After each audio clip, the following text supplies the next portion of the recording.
vocês que nos ouvem pela Rede Amigo Espírita, Canal 5, está entrando no ar mais um Página Aberta.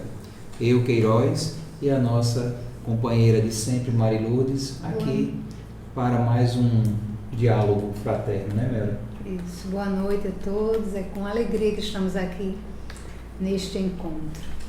E hoje...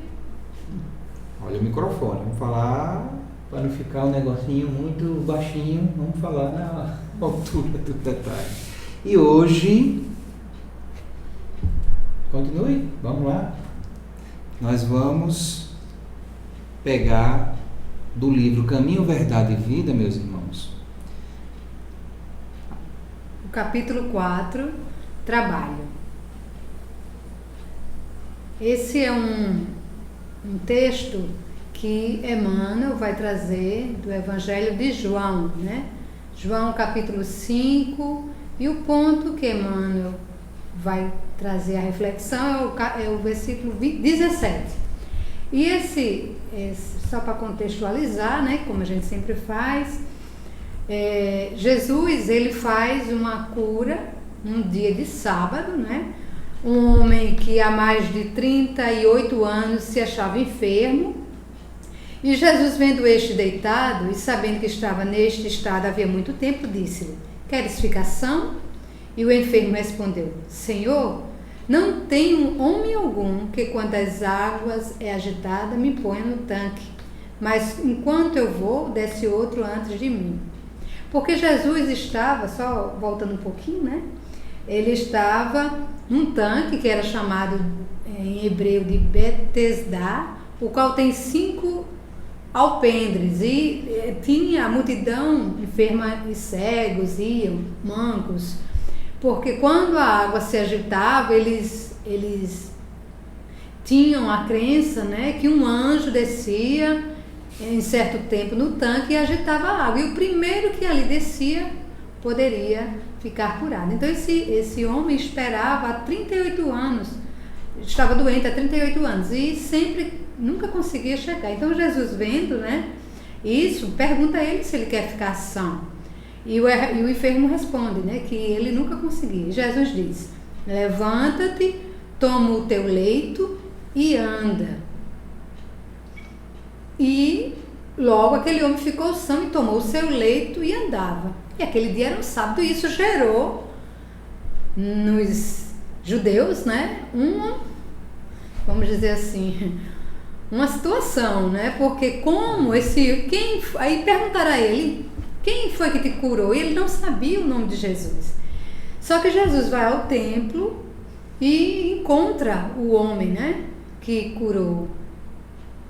E aí o homem diz, Jesus encontra ele e ele diz assim: agora que estás são, não peques mais, para que não te suceda alguma coisa pior. E aí ele descobre que é Jesus que o tinha, e vai dizer, né? E aquele homem foi e anunciou aos judeus que Jesus era o que tinha curado. Por esta causa, os judeus perseguiram a Jesus, procuravam matá-lo, porque fazia essas coisas no sábado. E agora chega justamente o versículo que Emmanuel pega, quando Jesus responde a essas ofensas dos judeus. Ele diz: meu Pai trabalha até agora, e eu também trabalho. Então, Jesus trazia a compreensão: como eu vou deixar de ajudar alguém que sofre por ser uma norma social de não poder se trabalhar no sábado. E aí traz o grande ensinamento que Emmanuel vai trazer agora para nós nas suas reflexões. A gente verifica, né, que o povo judeu, ele, como a gente vê infelizmente na prática religiosa da grande monta das pessoas, a preocupação muito mais relevante com o externo, com a prática externa do dia a dia, do que com a base mesmo da mudança interior, da transformação moral. E não é à toa que, por conta disso, né, foi aquela celeuma, foi aquele rebuliço. E João, né, nos relata que quando Jesus foi interpelado a respeito disso, deu a resposta que Emmanuel pega para o trato, E Jesus lhes respondeu: meu Pai obra até agora e eu trabalho também. Assim, Jesus já mostra aí, né, a similaridade do pensamento dele com o Criador. Se o Criador não descansa, o Filho, que é, digamos assim, inferior, que é subordinado, que é aquele que está para a realização do serviço, não pode ficar parado, né? E aí a gente vê como Emmanuel começa a falar disso aí, de forma a nos chamar novamente a atenção, como sempre, né? Mais um puxão de orelha dos nossos queixumes, das nossas, não dificuldades, mas do que a gente cria como se a dificuldade existisse, justamente pelo simples ato da gente manifestar a queixa, manifestar uma dificuldade e encantos muitas vezes inexistentes.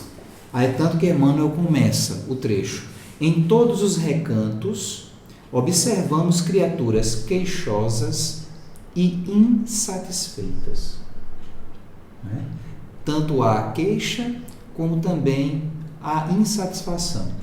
E o curioso que a gente observa é que se queixa do momento. Como assim? Se faz sol, eu queixo-me porque está quente demais.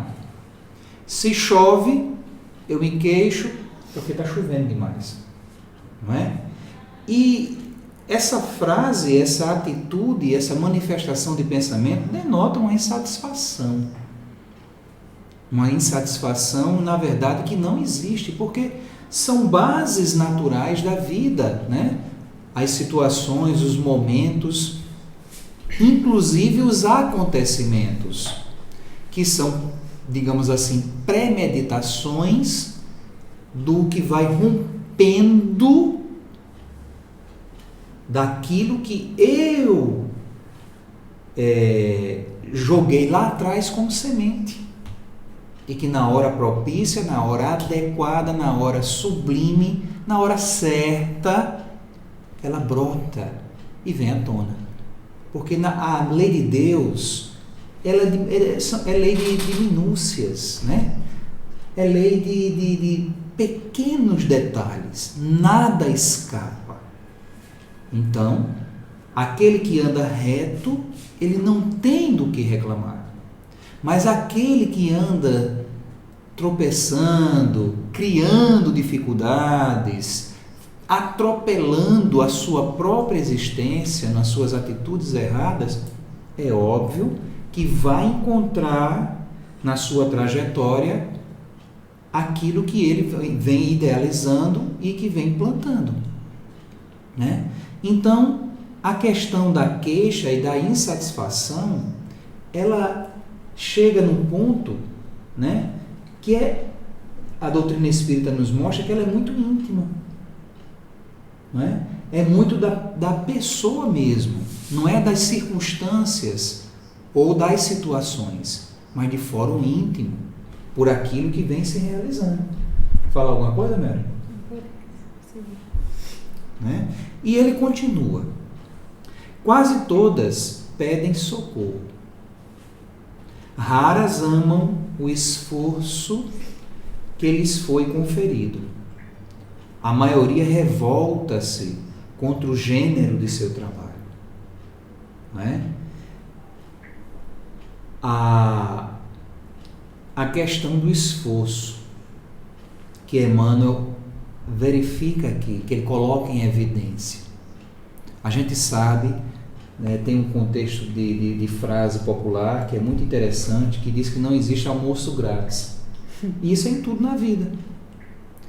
Não adianta o indivíduo apenas ficar na atitude de oração se ele não dá o passo, se ele não fizer a atitude de busca, de esforço pessoal na realização.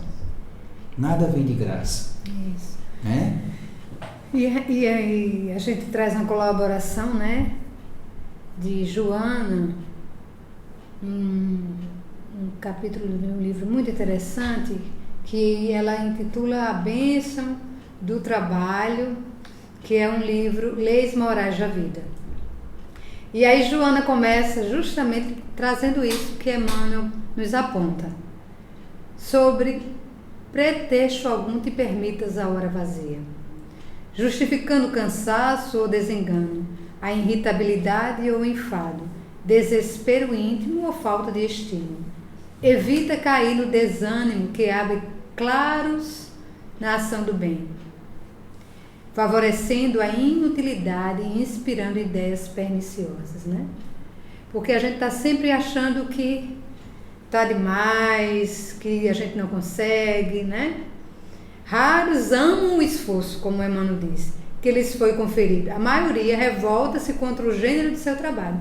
E aí Joana vem justamente dizer... Sem querer fazer esforço para mudar. Né? Porque como ele dá o exemplo aqui, inclusive, né? Os que varrem as ruas, será que estão fadados à rua? Será que estão fadados na vida a ficar naquela situação? Será que não fazendo um mínimo esforço, estudando, desenvolvendo, não mudariam de postura? Mas aí, ao invés de ter essa atitude de esforço, queixam-se querendo ser comerciantes.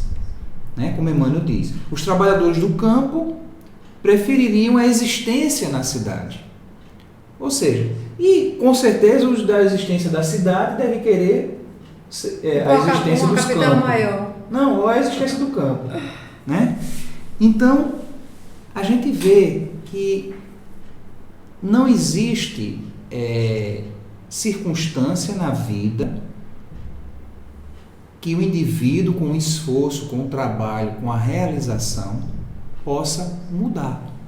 A não ser aquilo que é kármico mesmo, não é?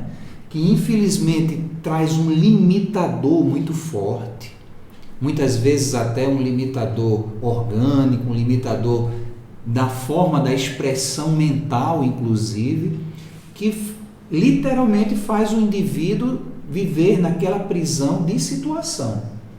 Mas a maioria dos casos não é desse gênero ou dessa natureza. A gente sabe que por um esforço pessoal a gente vê N pessoas, né? Existe N biografias de indivíduos que não nasceram em berço de ouro, mas souberam conquistar o seu local. Foi de graça? Foi sem esforço? Foi sem sacrifício? Foi sem sofrer? Será que foi inclusive da primeira tentativa que conseguiram? Absoluto. Né? Disse que Thomas Edison estourou 1000 experimentos para chegar à lâmpada. E o assistente dele já não estava nem aguentando aquela insistência, aquela persistência. E quando foi reclamar para ele, ele disse: tudo bem, meu irmão, eu já errei 1000, mas eu aprendi 1000 vezes de não fazer daquele jeito. Cada tentativa frustrada, cada tentativa foi um aprendizado de aquela ali era uma forma que eu não devia fazer. E ele conseguiu, graças a Deus, graças à persistência dele, graças à perseverança dele, nós temos hoje a luz na noite. Não é? Vanberto tem aí um comentário.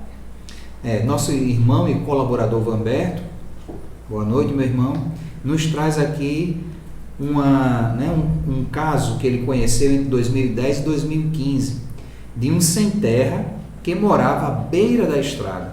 Não tinha segundo grau completo. Essa pessoa completou o segundo grau, fez um curso técnico superior e fez concurso para Polícia Rodoviária Federal e passou. Olha que exemplo.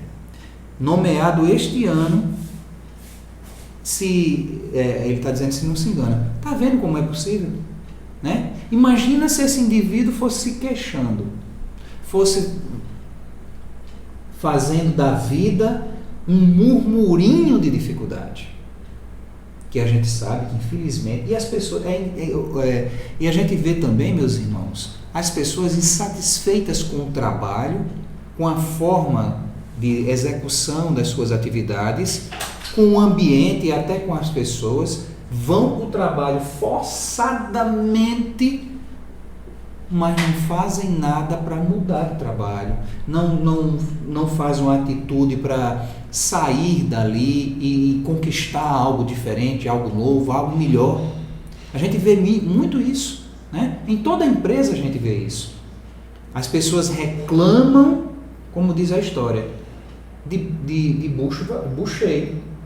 Afinal de contas, você não fez por onde está ali?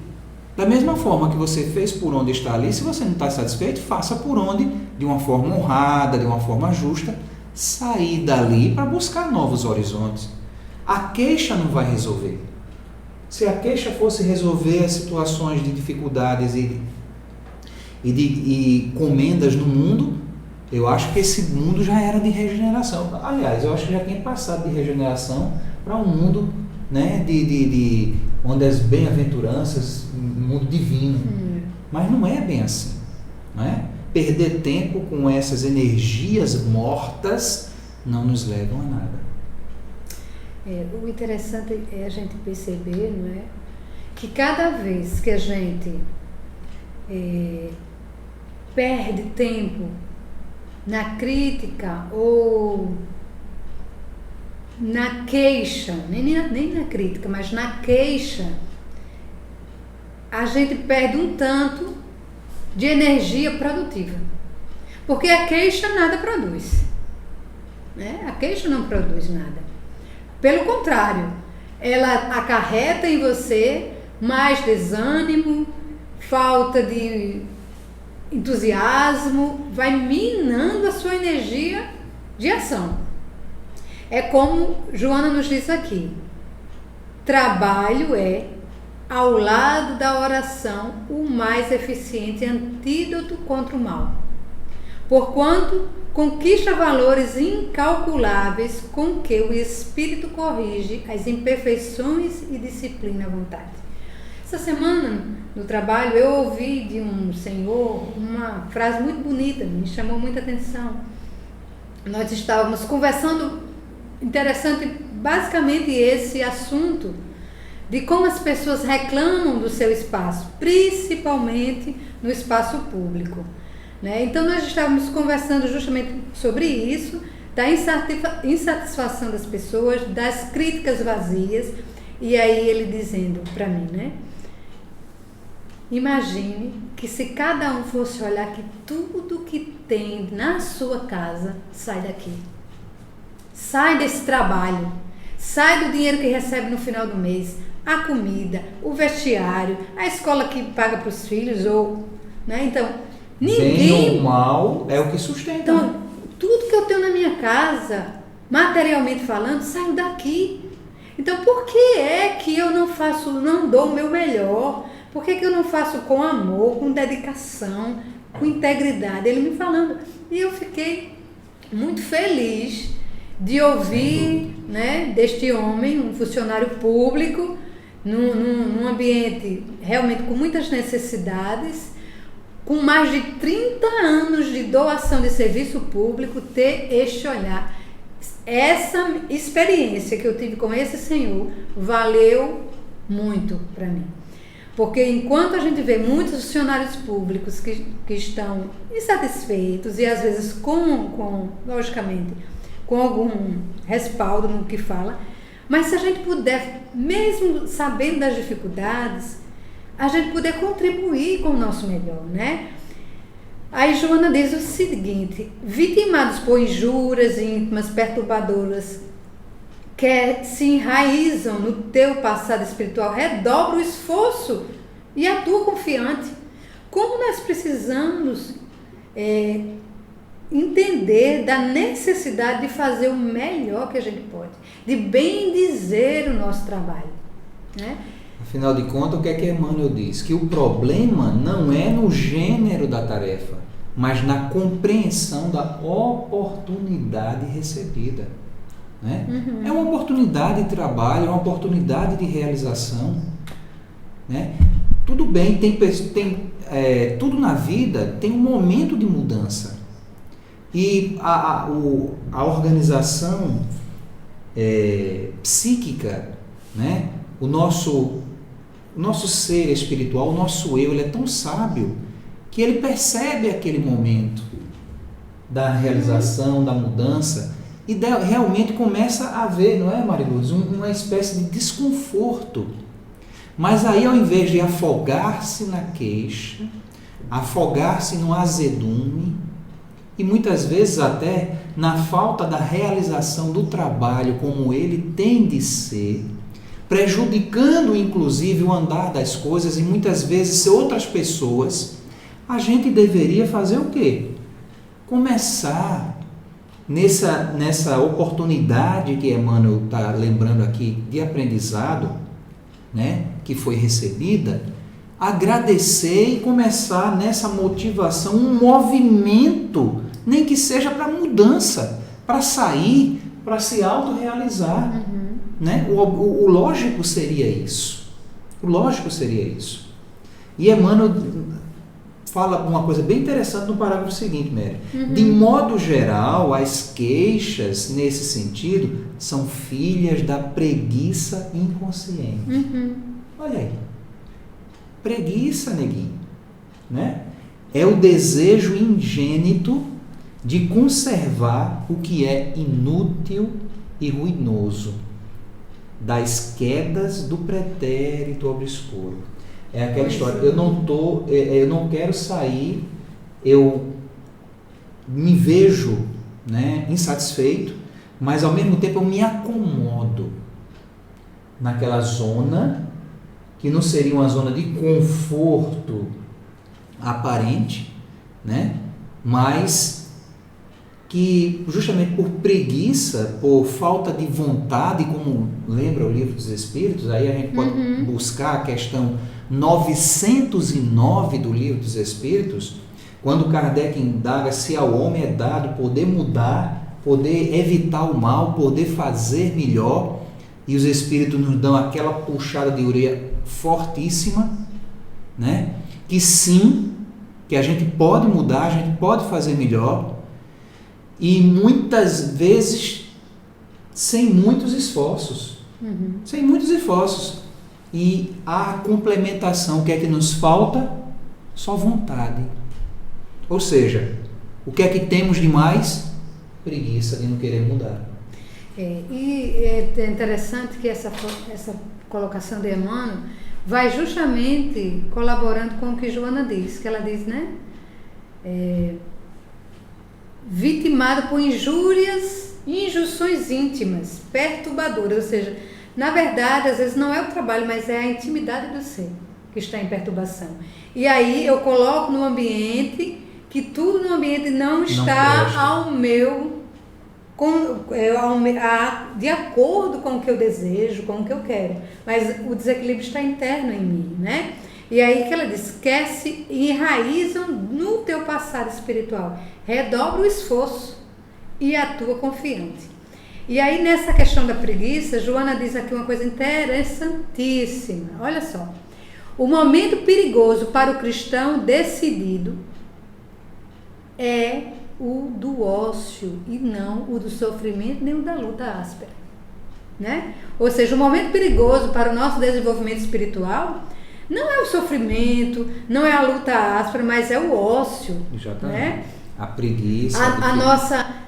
Porque muitas vezes nós queremos o mais fácil, não o que exija esforço. A gente quer o mais fácil. A gente até ouve aquela história, eu quero emprego, trabalho não. Exatamente. E aí ela diz o seguinte, na ociosidade surge e cresce o mal. Na dor e na tarefa fulguram a luz da oração e a chama da fé. Olha só que belo. Porque é justamente isso que o Cristo vem mostrar aos judeus, né? Então, quando ele diz, o meu pai trabalha e eu também, como é que eu vou deixar alguém que está me pedindo socorro, que eu estou vendo que necessita, eu vou ficar no ócio porque socialmente não se trabalha é uma prática social de não se trabalhar no sábado. E eu estou diante de alguém que necessita e que eu tenho condições de oferecer. É a mesma coisa. Às vezes eu não falo, não, mas isso não me cabe não. Né? Isso não é da minha função. E você tendo condições de fazer mais do que lhe é pedido. Não é? Mas não, eu só quero fazer só aquilo que está...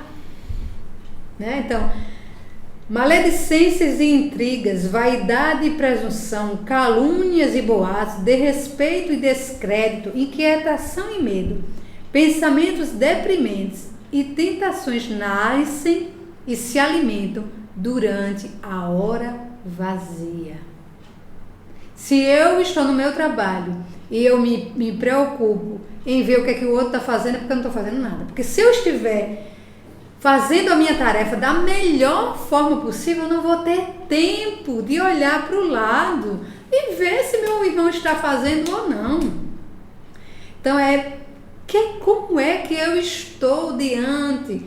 E isso, gente, não é só no nosso trabalho, vamos dizer assim, físico, mantenedor da vida material, mas é no nosso trabalho também, com relação à espiritualidade. É o nosso trabalho na casa espírita, né? É a nossa preocupação com aquele médico que está fazendo o quê e eu que não olho para a minha conduta. É a casa espírita muitas vezes precisando de trabalhadores e aí eu não posso, né? Lógico que nós precisamos ter descanso, nós precisamos ter um repouso até para reabastecer as nossas baterias, que nós não somos máquinas. Mas muitas vezes eu não me permito ir além, né? Por achar que é demais, eu estou fazendo demais, eu faço aquilo, né? Então, como a gente vai perdendo a oportunidade e vamos deixando esse tempo ocioso, porque até o ócio ele precisa ser criativo, né? Porque, útil. Né? Porque o ócio criativo é aquele momento que eu me permito para relaxar, para ouvir uma boa música, para ler um bom livro, que aquele descanso mental está sendo enriquecido, é um momento de lazer com a família, que são necessários. Mas não é aquele tempo sem fazer nada ou apenas se preocupar com quem está ao meu lado. Deveria ser um momento de reabastecimento. Aí o que é que a grande massa faz? Trata o ócio como um momento de desgaste maior. Sim. De desgaste maior. Porque a gente vê aí quantos escândalos nas ditas diversões. É um parâmetro meio distorcido para o que seria caminhos de dificuldade. Não é? Está me entendendo, Mary? Uhum. Porque se no trabalho eu estou realizando, e Vanberto aqui diz até uma coisa interessante, que a percepção da situação vivenciada, atual, ela é distorcida, né? E aí, nessa distorção, você observa como uma aparência de ruim, né? Eu achei interessante isso que Vanberto falou. Mas aí ele continua dizendo, mas muitas vezes é justamente o contrário, é um ambiente ideal que você precisa de acordo com as suas possibilidades espirituais. Né? Aí você distorce o seu momento. E na hora de você dizer eu vou para o lazer, você desgasta mais ainda as energias que já estão conturbadas dentro de você, ao invés de você utilizar, como a Maria Lourdes lembrou, esse ócio salutar, no sentido de religar a bateria e se recompor, não é? Porque ninguém está indo de encontro à festividade, ao encontro, né? A vida social, a vida festiva. A gente precisa disso. É maravilhoso você sair, dançar um pouco, né? Até beber um cálice de vinho, um copinho de cerveja para quem gosta, mas dentro daquele ambiente sadio, dentro daquela proporção de segurança, né? Dentro daquele equilíbrio de você estar se conhecendo. Se eu posso beber, eu bebo. sabendo o limite. Essa Se é a eu me questão. conheço e percebo que não posso nem chegar perto, procurar o equilíbrio no sentido de evitar. Porque é interessante, é curioso como as pessoas acham que só podem se divertir se tiver álcool no meio. Uhum. Né? Se houver uma bebedeira no meio, se houver um excesso no meio. Porque não é só na bebida, na bebedeira, mas a diversão é marca de um excesso. Isso não é verdade. É uma percepção totalmente descabida e distorcida. Porque acaba trazendo mais dificuldade, acaba descompensando mais você, e aí aquela história que eu falei inicialmente, você novamente vai estar plantando o que não deveria plantar. Infelizmente, vai chegar uma hora que você vai ter que colher. Como Joana diz aqui, que os germes do criminógenos de muitos males que pensam negativamente sobre a economia da sociedade se desenvolvem durante os minutos de desocupação e ociosidade. Não é? Os desocupados jamais dispõem de tempo para o próximo, atarantados pela indolência e pela inutilidade que fomenta o egoísmo e desenvolve a indiferença. Muito interessante. E já o trabalho, ela diz, se alicerça nas leis de amor que regem o universo. Vou só fechar aqui, que parece uma poesia. Olha só. O trabalho se alicerça nas leis de amor que regem o universo. Trabalha o verme no solo, o homem na terra e o pai nas galáxias. Olha que lindo. Lindo. Não é? Fantástico. A vida é um hino à dinâmica do trabalho. Não há na natureza o ócio. O aparente repouso das coisas traduz a pobreza dos sentidos humanos. A vida se agita em toda parte. O movimento é lei universal em tudo presente. Não te detenhas a falar sobre o mal, atua no bem. Não te excuses a glória de trabalhar pelo progresso de todos, do que resultará a tua própria evolução. Cada momento, sabiamente aproveitado, adiciona produtividade na tua sementeira de esperança. O trabalho de boa procedência em qualquer direção produz felicidade e paz. Dele jamais te arrependerás. Não esperes recompensa pela sua execução. Produze pela alegria de ser útil e ativo. Inçado o coração a Jesus, que sem desfalecimento trabalha por todos nós, como o Pai Celeste, que até hoje também trabalha.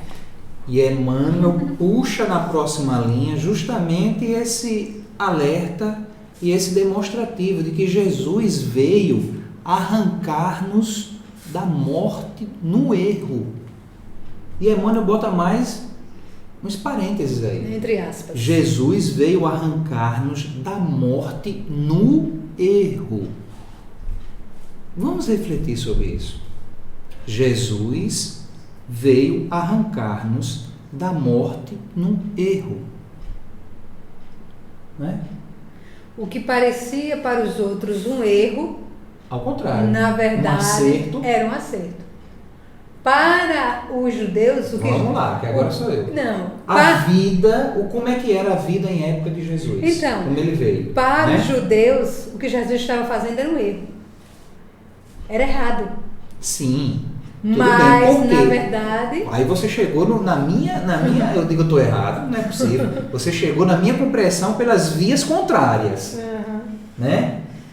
Nós agíamos e continuamos agindo na vida de forma totalmente equivocada, morrendo no erro, né? Na queixa, no azedume, nos excessos, enfim, morrendo no erro. Aí Jesus vem e mostra o código de conduta, o exercício da verdade como tem de ser, para justamente nos retirar desse caminho tortuoso, desse caminho que não nos leva a nada, não é? o caminho do esforço, o caminho do trabalho, o caminho da dedicação, o caminho da fidelização, o caminho da vez do trabalho e não da vez da ociosidade. Não é? E Emmanuel continua dizendo: trouxe-nos Jesus a bênção do trabalho, que é o movimento incessante da vida. Não podia ser diferente, né? Aí a gente vê, mesmo antes e depois do Cristo, aquela história, né? Os nobres não trabalhavam, né? Era coisa feia, trabalho era coisa de escravo, era coisa de pessoas sem instrução, né? Você não poderia entrar em trabalho. E aí Jesus mostra justamente um caminho de inteligência, um caminho de conduta, um caminho de sabedoria, mas todo baseado no trabalho. Todo baseado no exercício de si mesmo, meus irmãos. Olha que diferencial. O exercício de si mesmo, buscando a autorrealização, que não é tarefa fácil, mas é uma tarefa urgente, né? E requer muito esforço, requer deixar a preguiça inconsciente de lado, deixar que esse passado, que está no passado, fique por lá. É como a gente já ouviu falar algumas vezes, o passado é para a gente poder olhar no retrovisorzinho de vez em quando, para saber o que ficou, refletir, mas o campo vasto é o que está na frente, é o que eu tenho que ir, é o que eu tenho que realizar, né? Afinal de contas, como Emmanuel diz aqui, vale a pena a gente repetir, o trabalho é o movimento incessante da vida. Para que saibamos honrar nosso esforço, continua Emmanuel dizendo, referiu-se ao Pai que não cessa de servir na sua obra eterna de amor e sabedoria, e a sua tarefa própria, a dele, a do Cristo, cheia de imperecível dedicação à humanidade. E que dedicação, Maria! Com certeza. E que dedicação, né? Será que nosso filho de 10 anos, que é o agente de transmissão ali, viu, o Victor? Hoje ele está até com um assistente ali, né? A gente falando sobre trabalho, sobre descanso, e eu disse, mas filho, você acha que Jesus dorme? Você acha que Jesus trabalha pouco? Ele não dorme, ele continua aí, ó, zelando, fazendo, exercitando, e ele falou, pai, é muita coisa, a gente tem que descansar. E de fato, nós estamos em aprendizado, nós estamos em, né, o ócio, o momento do descanso tem que ser algo prazeroso, mas tem que ser algo bom e produtivo, no sentido de realinhar as energias, de refazer a base para o que vem pela frente, e não de desalinho, né? Ou de criação de novas dificuldades. Não é isso? E Emmanuel conclui dizendo o seguinte: quando te sentires cansado, lembra-te. Está ouvindo, Victor? Quando te sentires cansados, lembra-se de que Jesus está trabalhando. Começamos ontem nosso humilde trabalho, nosso humilde labor. E o Mestre se esforça por nós desde quando? É isso, meu filho.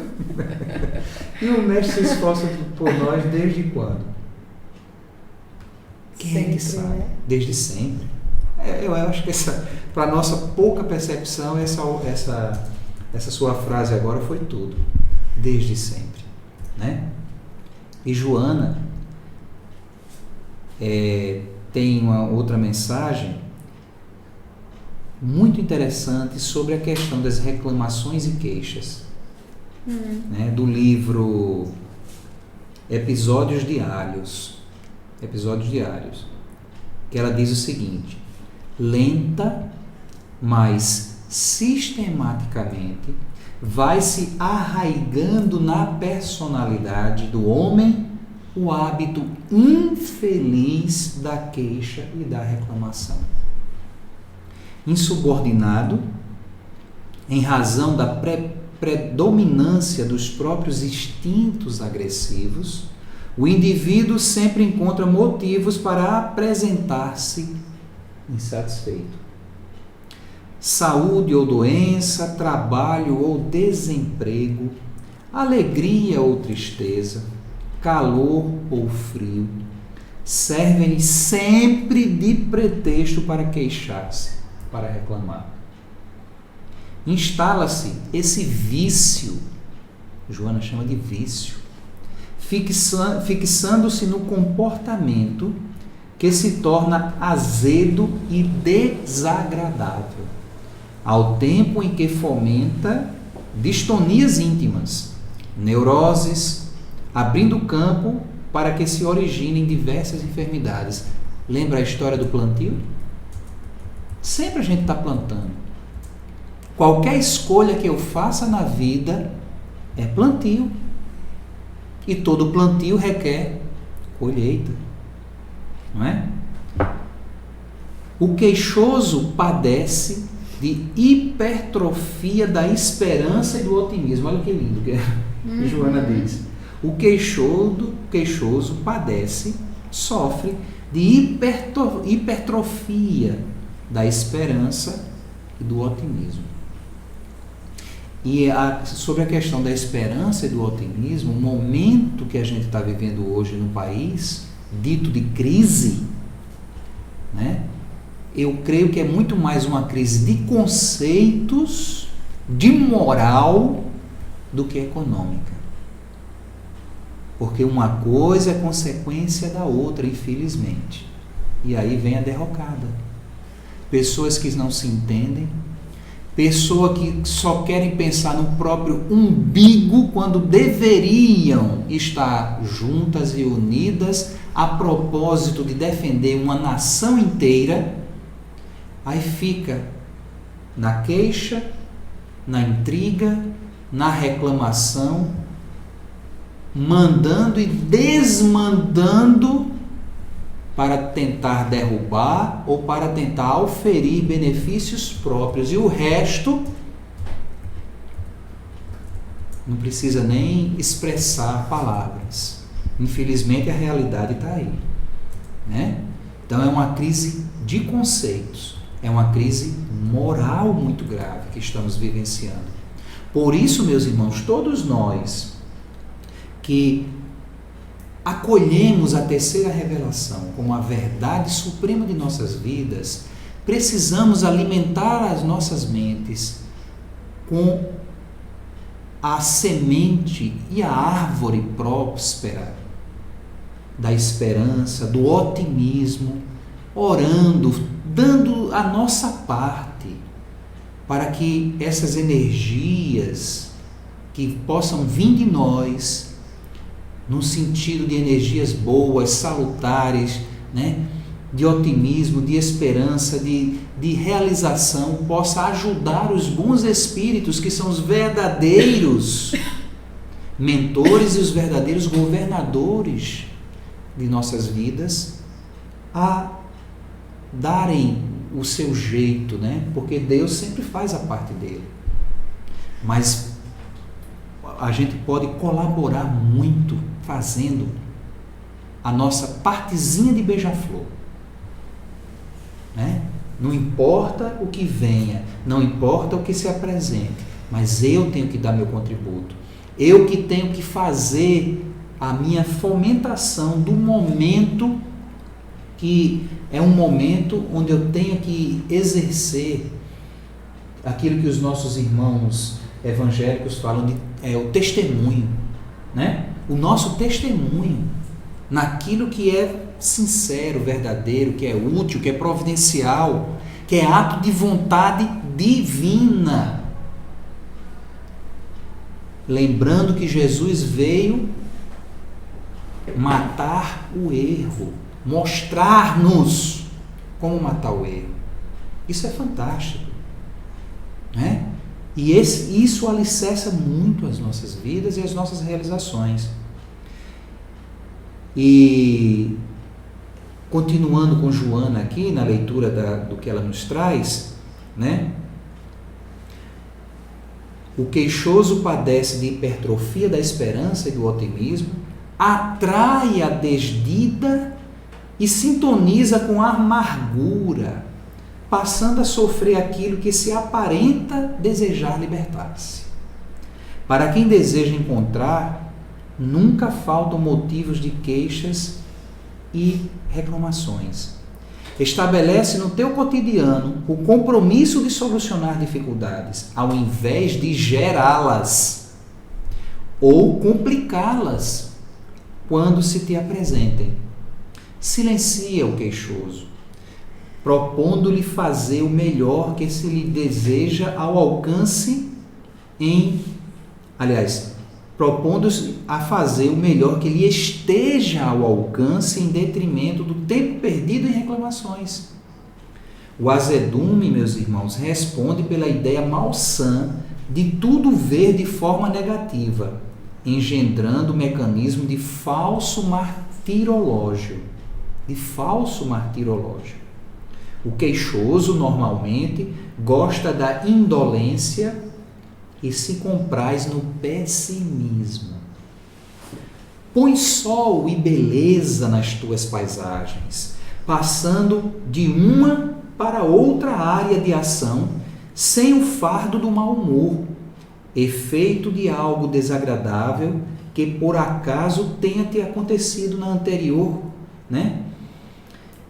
Quem sabe confiar e trabalha sempre alcança a meta que busca.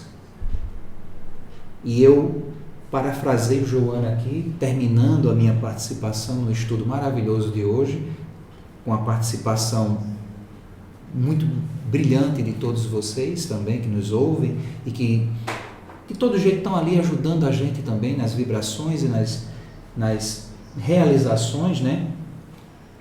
Põe sol e beleza nas tuas paisagens. Traga Jesus para a sua vida, no exercício vivo das suas realizações. Nelly?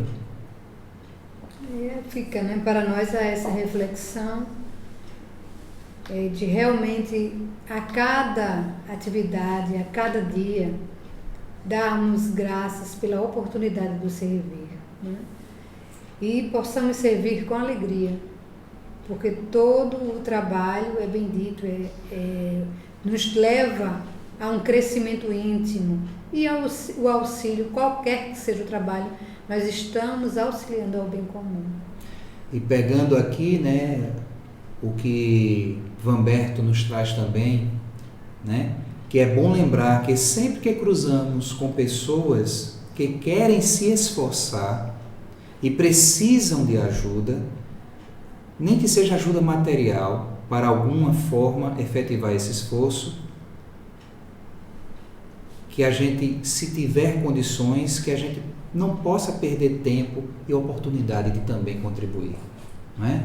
Porque o pouco que se faz é um muito na realização da vida de umas pessoas, de qualquer pessoa, não é isso? Ajuda-te, que o céu te ajudará. Reconhece e ama teu próximo como a si mesmo, que aí você está dizendo que também ama a Deus sobre todas as coisas. É isso mesmo. Então, meus irmãos, eu creio que o estudo de hoje foi bastante elucidativo, foi bastante facilitador do nosso dia a dia, né? Das nossas labutas, e que quando a gente encontrar algo no caminho que nos traga realmente um certo pessimismo, uma certa dificuldade, lembremos que Jesus continua trabalhando, continua se esforçando, e que Ele é a fonte da esperança, que Ele sim é o governador não só nas nossas vidas, mas do nosso mundo. E que tudo na esperança, na fé e na realização, no esforço individual, E coletivo também, tudo se fará a contendo. E tudo passa. E as dificuldades, né, Mel? Também. Ok? Sua parte final. Já fiz a minha parte final, desejando a todos, não é? Quero esquecer que eu já tinha dado as minhas considerações finais. Desejando a todos uma boa noite, que possamos ficar na paz e nessas reflexões tão iluminadas para o nosso dia a dia. Seu boa noite foi agora. Um beijo no coração e até quarta-feira que vem com mais um Página Aberta. Muito obrigado a todos.